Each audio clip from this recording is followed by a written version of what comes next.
Kim Chuan Paolo Avellino, what makes their love team work? Kung bago ka lang sa channel na ito, huwag kalimutang mag-like, share, comment, and subscribe. Si Kim Chu at Paolo Avellino na bininyagan bilang kimpo ng mga tagahanga ay susunod sa mapapanood sa rom-com ni Chad Vidanes na My Love Will Make You Disappear na mapapanood na ngayong March 26. Isinasalaysay sa pelikula ang kwento ni Sari, isang babaeng sumpait para mawala ang bawat lalaking mahal niya. Nakilala niya si Jolo, isang landlord, ngunit habang nagtatagpo ang kanilang landas, hindi maiwasang magkaroon ng koneksyon. Sila ba o hindi? Tulad ng sinasabi nila, basahin lamang sa pagitan ng mga linya. Sina Kim Chu at Paolo Avellino ay napapanatili ng mga tagahanga na intriga tungkol sa kanilang relasyon. Maraming salamat sa kanilang hindi maikakailan na on-screen chemistry. Una silang nagkatrabaho sa nilang isang psychological drama series kung saan gumanap silang magkasintahan dahil sa isang fractured marriage. Bagamat hindi sila eksaktong nakaposisyon bilang isang pares noon dahil sa salaysay, ang kanilang chemistry ay humantong pa rin sa mga tagahanga na mag-ugat para sa kanilang team-up. Sinundan ito ng Filipino adaptation ng hit K-drama na What's Wrong with Secretary Kim at ngayon ang dalawang kapamilya stars ang nangunguna sa romantic comedy na My Love Will Make You Disappear. Marking this first film together na siya namang pinakahihintay ng kanilang mga fans. Iniisip kanilang mga fans na ang dating ng pelikulang ito ay magiging mas masaya, mas magiging exciting. Dahil nga diba, andito na si Paolo at Kim at sila naman na talaga ang totoong magka-love team. At ang pelikula nila ay tungkol naman sa pag-ibig at pag-asa na kung saan ay huwag mawala ng pag-asa sa pag-ibig dahil ang pag-ibig ay darating din at matatagpuan sa tamang panahon at sa tamang oras at sa tamang tao. Hindi naman porket minalas ka sa una mong pag-ibig at pangalawa or kahit na sino pa, mamalasin ka na sa panghuli mo, diba? Hindi naman ganoon dahil tayong lahat ay may nakalaan para sa atin, may nakalaan para mamahalin tayo at mamahalin din natin. Kaya sana naman ay huwag mawala ng pag-asa. Tulad nga ng pinapakita ni Sari or Kim Chu sa pelikula na binibigyan niya ang kanyang sarili ng pag-asa na buksan muli ang kanyang puso para sa bagong pag-ibig na akala niya ay hindi dadating para sa kanya. Dahil nga diba, isa na siya sa member ng Hopeless Romantic kung saan wala ng pag-asa sa pag-ibig, kung saan nawawala na ng pag-asa na makatagpo ng tunay na magmamahal sa kanya at tunay na mamahalin siya. Dahil nga diba, lahat na nagmamahal sa kanya ay nawawala. Kaya naman, nawawala na siya ng pag-asa na matagpuan ang pag-ibig dahil nga ayaw na niyang maiwan muli at ayaw na niyang ma-disappear uli ang taong mamahalin niya. At yun nga ay natagpuan niya si Jolo, isang taong nawawalan din ng pag-asa sa buhay at gusto na ring mamaalam. At yun na nga pinagtagpo silang dalawa, isang taong nawawalan ng pag-asa at isang taong may maasa pa rin na magkakaroon ng pag-asa. Nagkadagpo ang dalawa na may magkaibang tadhana. Natagpuan nila ang isa't isa para magkasalubong, para magkaroon ng bagong pag-ibig at magkaroon ng bagong inspirasyon sa buhay para magpatuloy sa buhay. Kaya naman sana abangan ang pelikula ni Kim Chu at Paolo Avellino dahil paniguradong magiging maganda ito at magkakaroon ka ng pag-asa sa bagong pag-ibig na matatagpuan mo at paniguradong sasaya ka sa pag-ibig na makikita mo. Kaya naman ang sabi ng mga fans, abangan natin ang pelikula ni Kim Chu at Paolo Avellino dahil panigurado mabibigyan tayo ng pag-asa, mabibigyan tayo ng liwanag, lalo na tayong mga single na hindi dapat tayo mawala ng pag-asa dahil darating din ang para sa atin, ang the one para sa atin.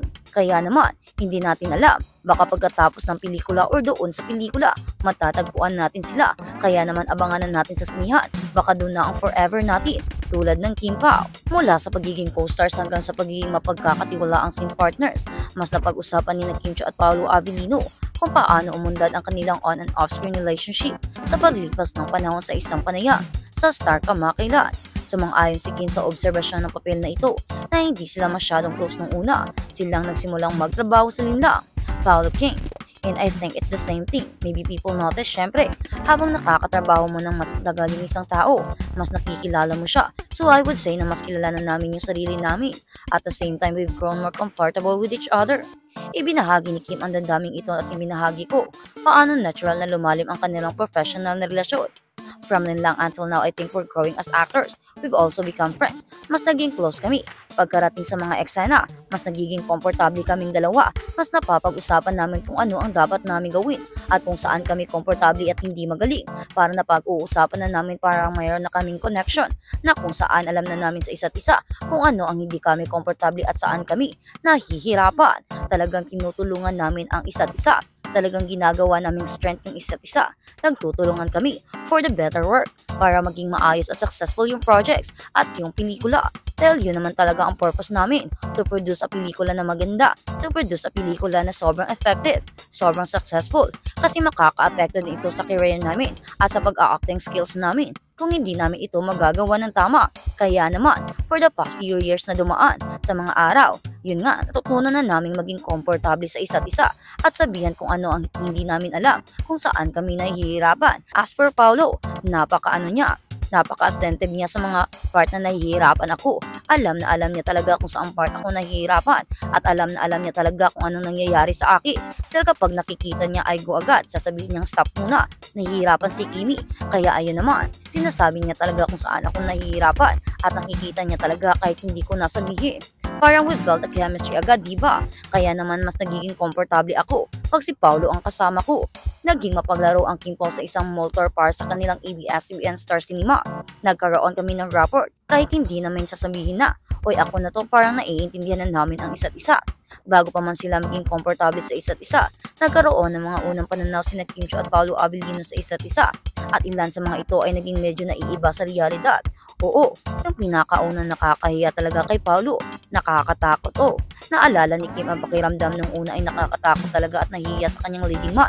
Napaka-intimidating naman kasi ni Paulo at napakaseryoso. Pero kidding aside of that, napakagwapo din niya, diba? Kaya naman, sinong magiging komportable doon? Sinong hindi magiging tense? Kung ang kasama mo ay naku, sobrang gwapo at napakagaling na artista at sikat na, diba? Bago ka pa maging artista or bago pa ako maging artista, ani pa ni Kim, andyan na si Paulo. Sobrang galing talaga and having this chance at opportunity na makasama siya at maging love team. Nakaka-intimidate talaga, nakakahiya, baka magkamali ako. Paulo jokingly protested, hindi naman. Kim continued, yung hindi talaga nagsasalita parang oh my god, baka hindi niya kakayanin yung energy ko. Hanggang kinaya niya naman so far ha. Okay naman no, nasanay na, natatawang tugon ni Paulo. Inamin naman ng aktor na naisip niya na baka may mga diva tendencies si Kim. My first impression of Kim, akala ko prima donna siya sa set, but I was wrong. She was very opposite, very professional at mabilis siyang kumilos, which is one of her traits na gusto ko. Dahil very limited lang ang time sa set para gumawa ng maraming eksena. A-shirt. Sa panahon ng nilang hindi inaasahan ni Paulo at Kim na mag-uumpisa ang kanilang tandem. Actually, hindi. When we were doing lang, ang gulang talaga is to try our best to make it as nice as possible, Paulo revealed. Kim added, we are not marketed as pair. There because there were three of us. Pero noong kalagitnaan nagkaroon na lang ng ship, may mga nagsasabi na gusto nilang magkita si Victor at si Juliana hanggang sa dulo na uy sana sila na lang